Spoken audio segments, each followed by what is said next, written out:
তিনি তখন ওসিলা দিয়ে দোয়া করলেন, আল্লাহুম্মা ইন্নী নাতাওয়াসসালু বিওয়াসিলাতি মুহাম্মাদিন সাল্লাল্লাহু আলাইহি ওয়াসাল্লাম। আয় আল্লাহ তাআলা, আমি তোমার নিকট যেই মুহাম্মাদের নাম মুহাম্মদ সাল্লাল্লাহু আলাইহি ওয়াসাল্লামের নাম লেখা লিখলাম, আল্লাহ তার ওসিলায় তুমি আমাকে মাফ করে দাও। বলেন না সুবহানাল্লাহ। তিনি তওবা করেছেন, সেটা কোরআনুল কারীমে আল্লাহ তাআলা কোট করেছেন, যেন বান্দারা গুনাহ করার পরে, ভুল করার পরে আদম আলাইহিস সালামের সন্তানেরা, বানি আদমেরা যেন সেই বাক্য দিয়ে আল্লাহর কাছে তওবা করতে পারে। কোরআনুল কারীমের ভিতরে আল্লাহ তাআলা ইরশাদ করেছেন, বন্ধুগণ আমার, আল্লাহ রাব্বুল আলামিন বান্দাকে ক্ষমা করতে ভালোবাসেন, বান্দা গুনাহ করতে ভালোবাসে। হাদিস শরীফ সাক্ষী, আল্লাহর হাবিব ইরশাদ করেন যে বান্দা যদি গুনাহ না করত, তাহলে আল্লাহ তাআলা এমন এক জাতিকে বানাতেন, সে গুনাহ করত আবার তওবা করত, গুনাহ করত আবার তওবা করত।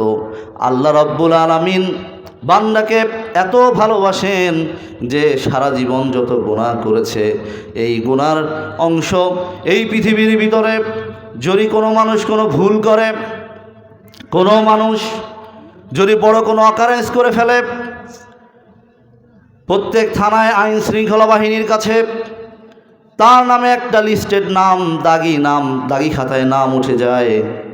বন্ধুগণ আমার, মানুষটার এক সময় সে বিচারের সম্মুখীন হবে, খালাস পেতে পারে, তারপরে বিচার হতে পারে, কিন্তু ওই খাতায় তার নাম চলে আসে 10 বছর আগেও যদি তার নামে কোনো ওয়ারেন্ট জারি হয়।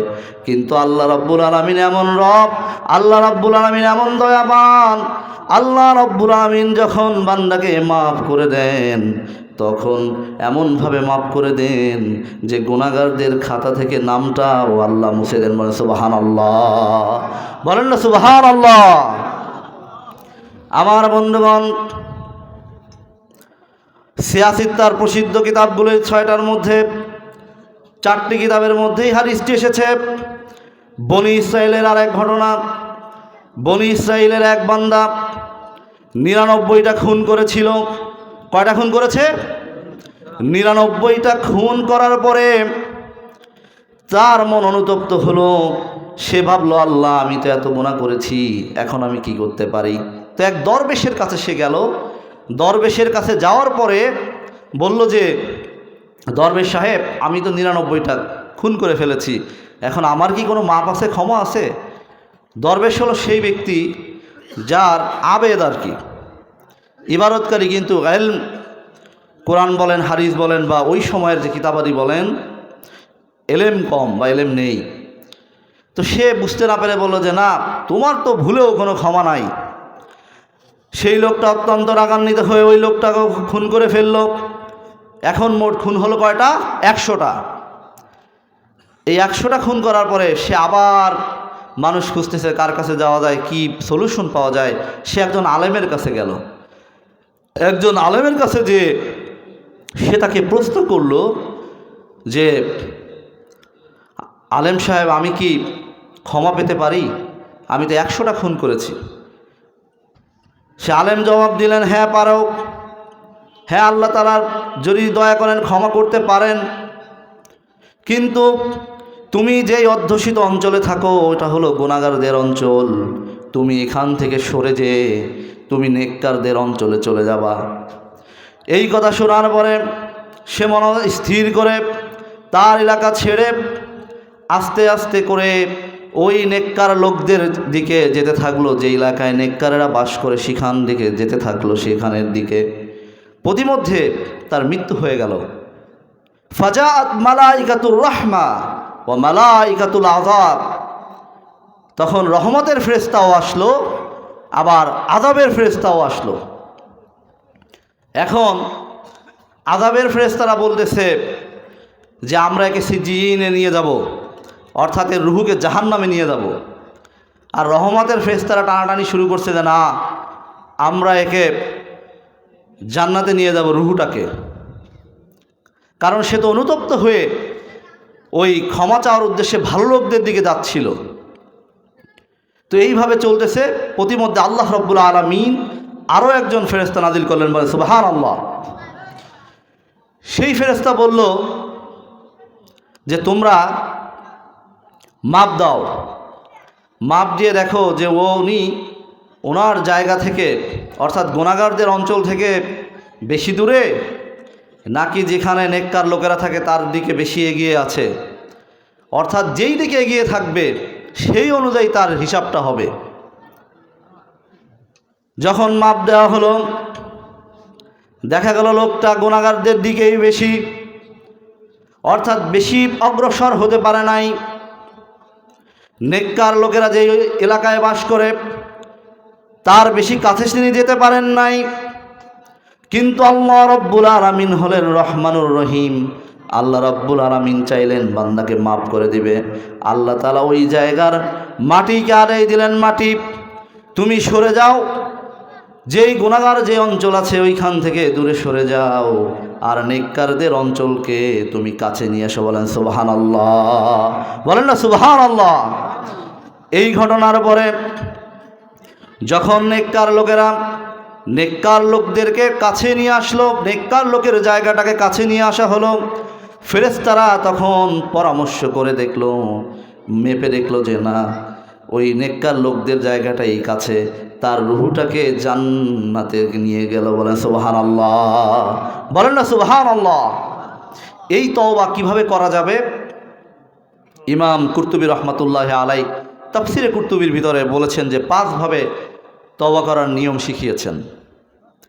মুফাসসির ব্যাখ্যা করতেছেন 5 নিয়মে তওবা করার জন্য 1 নম্বরে হলো অ্যাকনলেজমেন্ট, অর্থাৎ ইকরার বিল লিসান, স্বীকার করা, মানুষের কাছে না, আল্লাহর কাছে। কার কাছে ভাই? আল্লাহর কাছে স্বীকার করা। You have to give acknowledgement what you have done in your life. আল্লাহর কাছে স্বীকার করা যা তুমি তোমার জীবনে করেছো। 2 নম্বরে হলো আন-নাদামা, অনুতপ্ত হওয়া, repentant. You have to repentant what you have committed in your life. তুমি অনুতপ্ত হবে যা তুমি তোমার জীবনে যেসব গুনাহ করেছো। 3 নম্বর হলো স্টপ, তখনই গুনাহর কাজ সম্পূর্ণ থামিয়ে দিতে হবে। You have to stop what are things is done by in your life. 4 নম্বরে হলো হেট, অপছন্দ করা।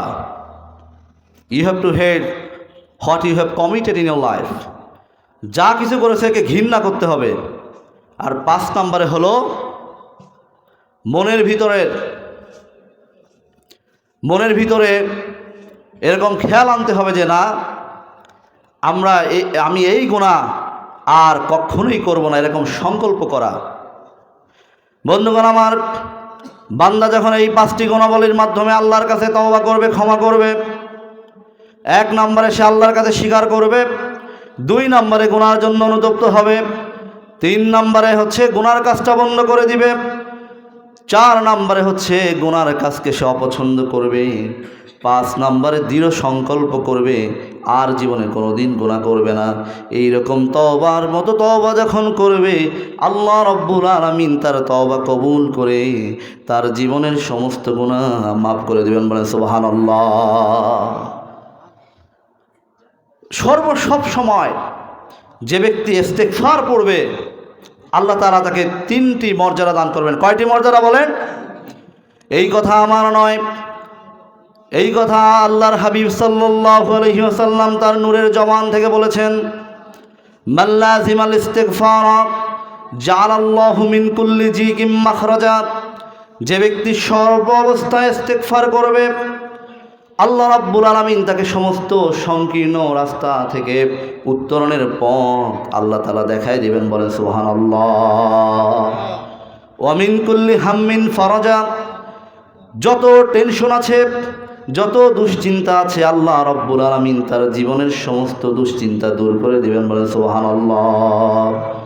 ওয়া ইয়ারযুকু মিন হাইসু লা ইয়াহতাসিব।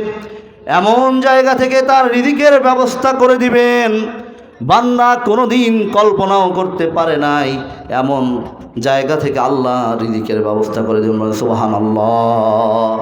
বন্ধুগণ, এই পৃথিবীতে দেখবেন মানুষের প্রচুর দুশ্চিন্তা। ডাক্তারদের কাছে যখন রোগীরা আসে, অনেক সময় রোগ খুঁজে পাওয়া যায় না, তখন বলা হয় আপনি কি অনেক টেনশন করেন? রুগীর সাথে যেজন আসে সে বলে যে হ্যাঁ স্যার বা ডাক্তার সাহেব উনি অনেক টেনশন করেন। টেনশন করার কারণে দেখা যায় প্রেশার, টেনশন করার কারণে ঘুম আসে না। তখন ডাক্তাররা বিভিন্ন ওষুধ সাজেস্ট করে। কিছু ওষুধ আছে যেই ওষুধ দিলে মাথা একটু ঠান্ডা হয়, ফ্লুবেন্টিক্সল, ম্যালিট্রাসিন এই কম্বিনেশনে পাওয়া যায়, অ্যানজেন্টা বা ফ্রেনজিট, এগুলো দিলে মাথা ঠান্ডা হয়, 5 থেকে 6 ঘন্টা পরে ঘুম আসে। কিছু ওষুধ আসে সরাসরি ঘুম আসে, যেমন রিভোট্রিল, এই টাইপের যে ওষুধগুলো, ডিজোপেন, এগুলো হচ্ছে কোলোনাট্রিল, সরাসরি ঘুম চলে আসে। বন্ধুগণ আমার, মুমিন যখন বারবার ইস্তেগফার পড়বে, এইরকম রিভোট্রিল, কোলোনাট্রিল খাওয়া লাগবে না, ফ্লুবেন্টিক্সল, ম্যালিট্রাসিন খাওয়া লাগবে না, অ্যানজেন্টা, ফ্রেনজিট খাওয়া লাগবে না। মুমিনের সমস্ত টেনশনগুলো আল্লাহ রাব্বুল আলামিন ইস্তেগফারের বরকতে দূর করে দিবেন। বলেন সুবহানাল্লাহ, বলেন না সুবহানাল্লাহ। আমরা ইস্তেগফার পড়তে রাজি আছি তো ভাই? আজকে যারা এই যে কোরআনের কথাগুলি শোনার জন্য বসে আছেন চাতক পাখির ন্যায়, বন্ধুগণ এই মজলিসটা জান্নাত থেকে যে ফেরেশতারা দেখতেছে, এই মজলিসটা সারা পৃথিবীর সমস্ত মজলিস থেকে দামি হয়ে গেছে। বলেন সুবহানাল্লাহ। হাদিস শরীফ সাক্ষী যে মজলিসটা চকমক চকমক ঝকমক করতেছে, পৃথিবীর ভিতরে এই জায়গাটা ঝকমক করতেছে। বলেন সুবহানাল্লাহ। আর যারা আপনারা এসেছেন, আল্লাহ রাব্বুল আলামিন যাদেরকে ভালোবাসেন, শুধুমাত্র আল্লাহ তাআলাই তাদেরকে দ্বীনের বুঝের জন্য নিয়ে আসছেন। বলেন সুবহানাল্লাহ। এই কথা আমার নয়, আল্লাহর হাবিব ইরশাদ করেন, সহিহ আল বুখারীর হাদিস, কিতাবুল ইলমের হাদিস, কিতাবুল ইলমের 19 পৃষ্ঠার হাদিস। আল্লাহর হাবিব ইরশাদ করেন, মাই ইউরিদুল্লাহু বিহি খায়রান ইউফাক্কিহু ফিদ্দিন। আল্লাহ যার ভালো চান, আল্লাহ যাকে ভালোবাসেন, তাকে আল্লাহ দ্বীনের বুঝ দান করেন। এই হাদিসের ব্যাখ্যায় আল্লামা বদরুদ্দিন আইনি রহমাতুল্লাহ আলাইহি উমদাতুল কারি শরহ ফি সহিহুল বুখারীর ভিতরে তিনি বর্ণনা করেন, আল্লাহ রাব্বুল আলামিন যাদেরকে ভালোবাসেন, আল্লাহ রাব্বুল আলামিন তাদেরকে 3টা গুণ দান করেন। 1 নম্বর হলো আল্লাহ রাব্বুল আলামিন তাদেরকে উম্মতে মুহাম্মাদি বানায় দেন। বলেন সুবহানাল্লাহ। 2 নম্বরে হলো সহিহ দ্বীনের বুঝ দান করেন। 3 নম্বরে হলো আল্লাহ রাব্বুল আলামিন মৃত্যুর পূর্বে হলো ওই ব্যক্তিকে মাসুম, নিষ্পাপ, বেগুনাহ বানায় দেন। সুবহানাল্লাহ। সুতরাং আমরা এখানে আসতে পেরে বেজার না খুশি? বলেন। আমরা এই কোরআনের কথাগুলো শুনতে থাকবো। মুমিন তো হাদিস শরীফে আছে, আল্লাহর কথা, আল্লাহ রাসূলের কথা ততক্ষণ শুনতেই থাকবে যতক্ষণ না সে আল্লাহর নূরের জান্নাতে চলে যায়। বলেন সুবহানাল্লাহ। বন্ধুগণ আমার, যে ব্যক্তি সর্বদা ইস্তেগফার পড়বে, অপর হাদিসে আরও 2টা গুণ আছে। তার মধ্যে একটা গুণ হলো আল্লাহ তাআলা তাকে সমস্ত বড় ধরনের আযাব এবং গজব থেকে বাঁচায় দিবে। বলেন সুবহানাল্লাহ। আর তার পরবর্তীতে আল্লাহ রাব্বুল আলামিন তাকে এমন মুস্তাজাবুদ দাওয়া বানাই দিবেন যে বান্দা আল্লাহর কাছে হাত তুলতে দেরি হবে, কিন্তু আল্লাহ কবুল করতে দেরি করবেন না। বলেন সুবহানাল্লাহ। আল্লাহ তাআলা মুস্তাজাবুদ দাওয়া বানাই দিবেন। মুস্তাজাবুদ দাওয়া হলো এমন ব্যক্তি আল্লাহর কাছে হাত তুলতে দেরি, কিন্তু আল্লাহ সেই দোয়া ফিরাই দিতে দেরি করেন না। যেইভাবে করে আল্লাহর ওলিরা দোয়া করেছিলেন, সোনাকান্দার আল্লাহর কুতুব আব্দুর রহমান হানাফি রহমাতুল্লাহ আলাইহি, আপনারা জানেন এই বড়বাড়িয়ার মাঠে দীর্ঘ 9 মাসের মতো বৃষ্টি হচ্ছিল না। মানুষগুলো তার কাছে গেল, হুজুর একটু দোয়া করেন। সবাইকে নিয়ে আল্লাহর কাছে হাত তুললেন। আল্লাহ রাব্বুল আলামিন তৎক্ষণাৎ রহমতের বৃষ্টি তিনি নাজিল করে দিলেন। সুবহানাল্লাহ। যেইভাবে আল্লামা নিসারউদ্দিন আহমদ রহমতুল্লাহ আলাইহি তিনি দোয়া করেছিলেন, যেইভাবে করে আল্লাহর কুতুবেরা, আল্লাহর ওলিগণ দোয়া করতেন আর আল্লাহ পাক কবুল করত, যেই ব্যক্তি এইটা শুধুমাত্র এই বৈশিষ্ট্য আল্লাহ পাক ইস্তেগফারের কারণে দান করেন, বান্দা যখন ইস্তেগফার পড়বে আল্লাহ রাব্বুল আলামিন তাকে মুস্তাজাবুদ দাওয়া বানায় দেবেন। বলেন সুবহানাল্লাহ। একবার হযরতে আহমদ বিন হাম্বল রহমাতুল্লাহ আলাইহি, তিনি হাম্বলি মাজহাবের বড় ইমাম। হাম্বলি মাজহাবের শুধু ইমাম নয়, প্রণেতা। উনি মুসনাদে আহমদ হাদিসের কিতাব কম্পাইলেশন করেছেন, যেখানে প্রায় 40,000 হাদিস আছে। বলেন সুবহানাল্লাহ। এই জগৎ বিখ্যাত মুহাদ্দিস হাদিস সংগ্রহের কাজে বেরিয়ে পড়েছেন। দেশ থেকে দেশান্তরে হাদিস সংগ্রহ করেন, পৃথিবীর সকল জায়গা চষে বেড়ান একটা হাদিস কোথায় পাওয়া যায়। তিনি একবার বাগদাদে গেলেন, সেখানে হাদিস সংগ্রহের কাজে তিনি মনোযোগী হলেন। প্রতিমধ্যে রাত নেমে আসলো, মসজিদের ভিতরে রাত নেমে আসলো। রাত নেমে আসার পরে দেখা গেল যে অন্ধকার নেমে আসতে উনি মসজিদের মোতাল্লিকে বললেন যে আমাকে একটু থাকতে দেন। ওনারা বলল যে না, মসজিদে ঘুমানো যাবে না। এরপরে কিছু দূরে দেখলো একজন লোক, যুবক লোক রুটি বানাচ্ছে। রুটি বানানোর পরে সে সব সময় খালি আস্তাগফিরুল্লাহ পড়ে। রুটি ধরে বলে আস্তাগফিরুল্লাহ। রুটির উপরে আপনার খামির বানিয়ে পরবর্তীতে যখন রুটি শুরু করে তৈরি করা তখন বলে আস্তাগফিরুল্লাহ।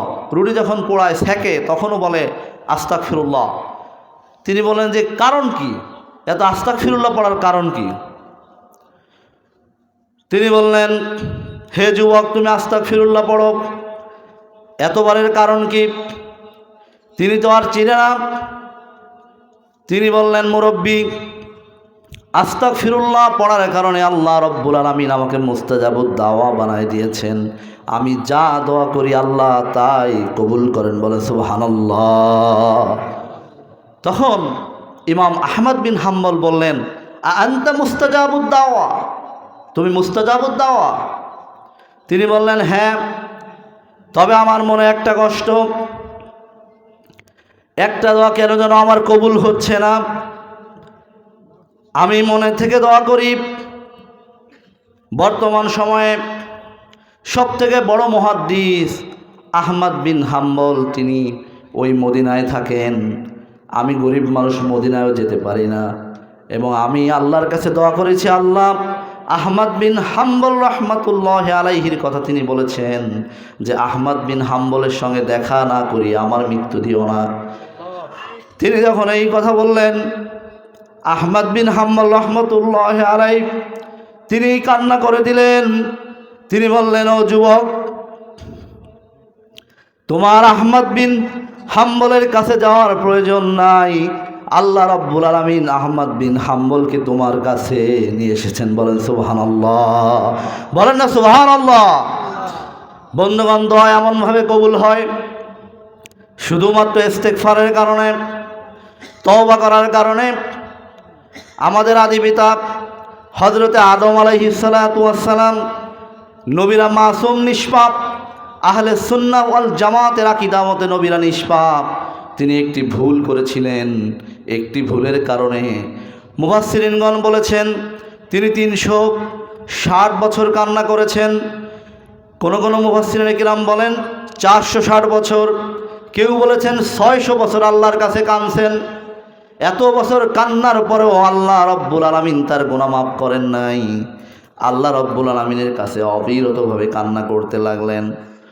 এরপরে হঠাৎ করে কান্না করতে করতে একদিন তিনি আকাশের দিকে, আসমানের দিকে তাকিয়ে দেখলেন, ইন্না রাআ আদমা আলাইহিস সালাতু ওয়াস সালাম ইসমু মুহাম্মাদিন সাল্লাল্লাহু আলাইহি ওয়াসাল্লাম ফি সিরাদিকিল আরশিল মুআল্লা। বলেন না সুবহানাল্লাহ। তিনি দেখতে পেলেন যে মুহাম্মদ সাল্লাল্লাহু আলাইহি ওয়াসাল্লামের নাম আরশের উপরে লেখা। এরপরে তিনি ভাবলেন যে মুহাম্মদ সাল্লাল্লাহু আলাইহি ওয়াসাল্লাম এটা আবার কে? তিনি চিন্তায় পড়ে গেলেন। পরবর্তীতে তিনি কান্না করার এক পর্যায়ে তিনি বুঝতে পারলেন নিশ্চয়ই মুহাম্মদ সাল্লাল্লাহু আলাইহি ওয়াসাল্লাম আল্লাহর প্রিয় বান্দা এবং আল্লাহর কোনো প্রিয় কেউ হবেন, না হলে আরশের উপরে তার নামটা কেন ভেসে উঠল। তিনি তখন ওসিলা দিয়ে দোয়া করলেন, আল্লাহুম্মা ইন্নী নাতাওয়াসসালু বিওয়াসিলাতি মুহাম্মাদিন সাল্লাল্লাহু আলাইহি ওয়াসাল্লাম। আয় আল্লাহ তাআলা, আমি তোমার নিকট যেই মুহাম্মাদের নাম মুহাম্মদ সাল্লাল্লাহু আলাইহি ওয়াসাল্লামের নাম লেখা লিখলাম, আল্লাহ তার ওসিলায় তুমি আমাকে মাফ করে দাও। বলেন না সুবহানাল্লাহ। তিনি তওবা করেছেন, সেটা কোরআনুল কারীমে আল্লাহ তাআলা কোট করেছেন, যেন বান্দারা গুনাহ করার পরে, ভুল করার পরে আদম আলাইহিস সালামের সন্তানেরা, বানি আদমেরা যেন সেই বাক্য দিয়ে আল্লাহর কাছে তওবা করতে পারে। কোরআনুল কারীমের ভিতরে আল্লাহ তাআলা ইরশাদ করেছেন, সবাই পড়েন আমার সাথে, রব্বানা যালামনা আনফুসানা ওয়া ইল্লাম তাগফির লানা ওয়া তারহামনা লানাকুনান্না মিনাল খাসিরিন। আল্লাহ তাআলার কাছে আদম আলাইহিস সালাতু ওয়াস সালাম তওবা যখন করলেন, আল্লাহ রাব্বুল আলামিন আরশ থেকে ঘোষণা করলেন, ইয়া আদম ইরফা রাসাক, হে আদম তোমার মাথা উঠাও, তোমার তওবা আমি কদ গফারতু জামবাক, তোমার গুনাহ আমি ক্ষমা করে দিয়েছি। ওয়া জাআলতুকা মিনাল আম্বিয়া, আর তোমার গুনাহ শুধুমাত্র আমি ক্ষমা করি নাই, তোমাকে আমি নবিউল্লাহ বা নবীও বানিয়ে দিলাম। বলে সুবহানাল্লাহ। আদম আলাইহিস সালাতু ওয়াস সালামকে আল্লাহ রাব্বুল আলামিন মাফ করে দিলেন। সুতরাং আমরাও যখন তওবা করব, তওবা করার মতো করব, আল্লাহ রাব্বুল আলামিন আমাদেরকেও ক্ষমা করে দিবেন। বলেন সুবহানাল্লাহ। তওবা করতে রাজি আছেন তো ভাই? বলেন ইনশাআল্লাহ। তওবা করব কখন? এখন সর্ব অবস্থায় তওবা করব। হাত নামান ইনশাআল্লাহ। আলহামদুলিল্লাহ। এক নম্বর গুণাবলী হলো তওবা যারা করবে আত্তাইবুন। এরপরে আল্লাহ তাআলা পরবর্তী গুণাবলী বলেছেন আবিদুন, ইবাদত করব। আল্লাহ রাব্বুল আলামিন এই পৃথিবীর বুকে মানুষ এবং জিনকে শুধুমাত্র ইবাদত করার জন্যই প্রেরণ করেছেন। বলেন না সুবহানাল্লাহ। আল্লাহ তাআলা সেই কথাই কোরআনে বলেছেন, ওয়ামা খালাকতুল জিন্না ওয়াল ইনসা ইল্লা লিয়াবুদুন। বলেন না আল্লাহু আকবার। এই পৃথিবীর বুকে আল্লাহ রাব্বুল আলামিন মানুষ এবং জিনকে আল্লাহ তাআলার ইবাদতের জন্যই প্রেরণ করেছেন। দুনিয়ার ভিতরে আমরা যাই করি না কেন, একনিষ্ঠভাবে আল্লাহ রাব্বুল আলামিনের ইবাদত যখন করবেন, আপনার প্রত্যেকটি হালাল কাজ ইবাদত হিসেবে কবুল হয়ে যাবে। বন্ধুগণ আমার, আপনি কৃষিকাজ করতে পারেন, আপনি চাকরি করতে পারেন, আপনি মাছ ধরতে পারেন, আপনি জমিতে ধানের বীজ বপন করতে পারেন, আপনি যাই করেন না কেন, ভ্যান চালাতে পারেন, আপনি ডাক্তার ইঞ্জিনিয়ারিং করতে পারেন, মাদ্রাসার মুহাদ্দিস মুফাসসির হতে পারেন, দাঈ ইলাল্লাহ হিসাবে কাজ করতে পারেন। ইখলাস যদি থাকে, খুলুসিয়াত যদি অন্তরের ভিতরে থাকে, আর যদি নিয়তটা পরিশুদ্ধ হয়, আপনার প্রত্যেকটি কাজ আল্লাহ রাব্বুল আলামিন ইবাদত হিসাবে কবুল করবেন। বলেন সুবহানাল্লাহ। আপনি ভ্যান চালাবেন, প্রত্যেক প্যাডেলে প্যাডেলে আপনার নেকি হতে থাকবে। বলেন সুবহানাল্লাহ। আপনি কৃষি জমিতে ধান বপন করবেন, সার দিবেন, আপনার সেই সময় নেকি হতে থাকবে। আপনি ডাক্তার হন, আপনার নিয়ত যদি ভালো থাকে, আল্লাহ রাব্বুল আলামিন এর ওসিলায়ও আপনাকে মাফ করে দিবেন, আপনাকে আপনার প্রত্যেকটা কাজ ইবাদত হিসাবে কবুল করবেন। বলেন সুবহানাল্লাহ। সুতরাং আমার জীবন, আমার মরণ, আমার বেঁচে থাকা এবং আমার নামাজ, আমার কুরবানি সব হবে একমাত্র আল্লাহর জন্য। কার জন্য? আল্লাহর জন্য। আল্লাহ রাব্বুল আলামিন বলেন, ইন্না সলাতি ওয়া নুসুকি ওয়া মাহইয়ায়া ওয়া মামাতি লিল্লাহি রাব্বিল আলামিন। বলেন আল্লাহু আকবার। বলেন আল্লাহু আকবার। নিশ্চয় আমার নামাজ, আমার কুরবানি, আমার জীবন, আমার মরণ সবটুকুন হলো আল্লাহ রাব্বুল আলামিনের জন্য। আমার ভাইয়েরা, এরপরে আল্লাহ তাআলা 3 নম্বর গুণ যেটা বলেছেন হামিদুন, প্রশংসা করা। প্রশংসা করব সর্ব অবস্থা আল্লাহর। কার প্রশংসা করব বলেন? সর্ব অবস্থা আল্লাহর প্রশংসা করতে আমরা রাজি আছি। বন্ধুগণ আমার, আল্লাহ রাব্বুল আলামিন কুরআনুল কারীমের সূরা ফাতিহার ভিতরে প্রথম যে আয়াতটি এনেছেন আমরা সব সময় পড়ি, সবাই পড়েন আমার সাথে, আলহামদুলিল্লাহি রাব্বিল আলামিন। বলেন আল্লাহু আকবার।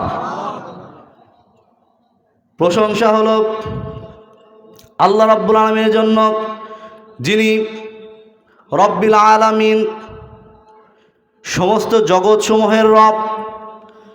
আল্লাহ রাব্বুল আলামিনের প্রশংসা যখন বান্দা করতে থাকবে, আল্লাহ রাব্বুল আলামিন প্রশংসার বিনিময়ে আল্লাহ রাব্বুল আলামিন তাকে জান্নাতুল ফেরদাউস দান করবেন। বলেন সুবহানাল্লাহ। হাদিস শরীফ সাক্ষী, আল্লাহর হাবিব তার নূরের জবান দিয়ে ইরশাদ করেছেন, বান্দাকে যদি আল্লাহ পাক এই পৃথিবীর সমস্ত নাজ নিয়ামত দান করেও, দান যদি করে, এরপরে শুধুমাত্র যদি সে একবার প্রশংসা করে বলে আলহামদুলিল্লাহ, ওই আলহামদুলিল্লাহ এই পৃথিবীর সমস্ত নাজ নিয়ামতের চেয়ে ভারী হয়ে যায়। বলেন সুবহানাল্লাহ। বলেন না সুবহানাল্লাহ। ওই আলহামদুলিল্লাহ বলাটা পৃথিবীর সমস্ত নাজ নিয়ামতের থেকে ভারী হয়ে যাবে। বন্ধুগণ আমার, আল্লাহ রাব্বুল আলামিন যে কত নিয়ামত দান করেছেন, এই নিয়ামত আমরা কোনোদিন গুণে শেষ করতে পারবো না। আমরা প্রশংসা কেন করব না বলেন? আল্লাহ রাব্বুল আলামিন বলেন, বান্দা যখন প্রশংসা করবে, আল্লাহ তাআলা কোরআনে কোট করেছেন, লা ইন শাকারতুম লা আযীদান্নাকুম ওয়া লা ইন কাফারতুম ইন্না আযাবি লাশাদীদ। বলেন আল্লাহু আকবার। বলেন আল্লাহু আকবার। আল্লাহ রাব্বুল আলামিন বলেন, তুমি যদি আমার নিয়ামতের শুকরিয়া আদায় করো, আমি আল্লাহ তোমাদের নিয়ামত বাড়ায় দিব। বলেন সুবহানাল্লাহ। আর যদি আমার অকৃতজ্ঞ হও, অবাধ্য হও, জেনে রাখো আমার আযাব অত্যন্ত কঠিন। আল্লাহ রাব্বুল আলামিনের নিয়ামত যদি আমরা গণনা করা শুরু করি, একটা নিয়ামতও আমরা গণনা করে শেষ করতে পারবো না। পারবো বলেন? আল্লাহ রাব্বুল আলামিন কোরআনুল কারীমের ভিতরে সেই কথাই বলেছেন, সূরা ইব্রাহিমের ভিতরে, ওয়া ইন তাউদ্দু নি'মাতাল্লাহি লা তুহসুহা ইন্নাল ইনসানা লাযালুমুন কাফফার। বলেন আল্লাহু আকবার। আল্লাহ তাআলা বলতেছেন, বান্দা যদি আমার নিয়ামত গণনা করা শুরু করো, কোনো দিন গুণে শেষ করতে পারবে না। এত নিয়ামত দেওয়ার পরেও তোমরা যে অকৃতজ্ঞ, আল্লাহ তাআলা সেজন্য বলতেছেন, মানুষ বড়ই অকৃতজ্ঞ, বড়ই জালেম। মানুষ বড়ই অকৃতজ্ঞ এবং বড়ই জালেম। বন্ধুগণ আমার, আল্লাহ তাআলা এই সারা শরীরের ভিতরে যে নিয়ামত দান করেছেন, আমি আপনি যদি একটু মাথা খাটাই, একটা নিয়ামত যিনি যদি আল্লাহ পাক ছিনিয়ে নেন, এই পৃথিবীর সমস্ত কিছুর বিনিময়ে আপনি সেই নিয়ামত হাজির করতে পারবেন না। বলবেন পারবেন? চোখটা যদি আল্লাহ নষ্ট করে দেয়, কোনোভাবেই আপনি এটার সমাধান করতে পারবেন না। আল্লাহ যদি দিমাগ নষ্ট করে দেয়, এমনকি আমাদের দেশে দেখবেন শীতকালে আবহাওয়াজনিত কারণে অনেক মানুষ পাগল হয়ে যায়, দেখছেন না? গরমকালে ভালো, শীতকালে পাগল হয়ে যায়। এর সায়েন্টিফিক ব্যাখ্যা আছে, সেদিকে আমি যাব না। তো মানুষের যদি আল্লাহ তাআলা ব্রেনটা নষ্ট করে দেয়, এই মেধার কারণে, জ্ঞানের কারণে আল্লাহ তাআলা মানুষকে এত সম্মানিত করেছেন। ওয়া আল্লামাল আদামাল আসমা সুম্মা আরাদাহুমুল মালায়েকা ওয়া আল্লামাল আদামাল আসমা কুল্লাহা। যখন আল্লাহ তাআলা আদম আলাইহিস সালামকে সব কিছুর নাম শিখিয়ে দিলেন, মানুষকে কিভাবে সম্মানিত করেছেন, এই কথা বোঝানোর জন্য আয়াতটা আমি আনলাম। ফেরেশতাদেরকে আল্লাহ পাক বললেন যে আদমকে সিজদা করো, বলল যে না, আমরা তো আগুনের তৈরি, সে হচ্ছে মাটির তৈরি। আল্লাহ তাআলা তখন সমস্ত কিছুর নাম শিখিয়ে দিলেন। নাম শিখিয়ে দেওয়ার পরে আল্লাহ তাআলা আদম আলাইহিস সালামকে জিজ্ঞাসা করলেন যে তুমি এগুলোর নাম বলে দাও, সে নাম বলে দিল। ফেরেশতাদেরকে আল্লাহ বললেন তোমরা দেখো পারো নাকি, নাম বলো তো, পারে না। তখন বললেন যে আদমের জ্ঞান তোমাদের থেকে বেশি, এই জন্য তোমরা সিজদা করো। বলেন সুবহানাল্লাহ। এই পৃথিবীর ভিতরে অনেক বড় বড় প্রাণী রয়েছে, ছোট্ট একটা বাচ্চা দেখবেন বিশাল একটা হাতি নাড়িয়ে নিয়ে যেতে পারে শুধুমাত্র জ্ঞানের দ্বারা। আর জ্ঞানের দ্বারাই আল্লাহ রাব্বুল আলামিন মানুষকে সম্মানিত করেছেন। বন্ধুগণ আমার, একজন মানুষ রাষ্ট্র পরিচালনা করে, একজন মানুষ কোরআন এবং হাদিসের জ্ঞান রাখে, একজন মানুষ মেডিকেল সায়েন্সের জ্ঞান রাখে, বৈষয়িক জ্ঞান রাখে, সচিব হয়, যাই হোক না কেন সব কিছুর মূল হলো জ্ঞান। জ্ঞানের কারণে আল্লাহ রাব্বুল আলামিন সম্মানিত করেন। ওই জ্ঞান বা দিমাগ যদি নষ্ট করে দেন তাহলে ওই মানুষটা মুহূর্তের মধ্যে পাগল হয়ে যায়। বলেন ঠিক কিনা? বলেন ঠিক কিনা?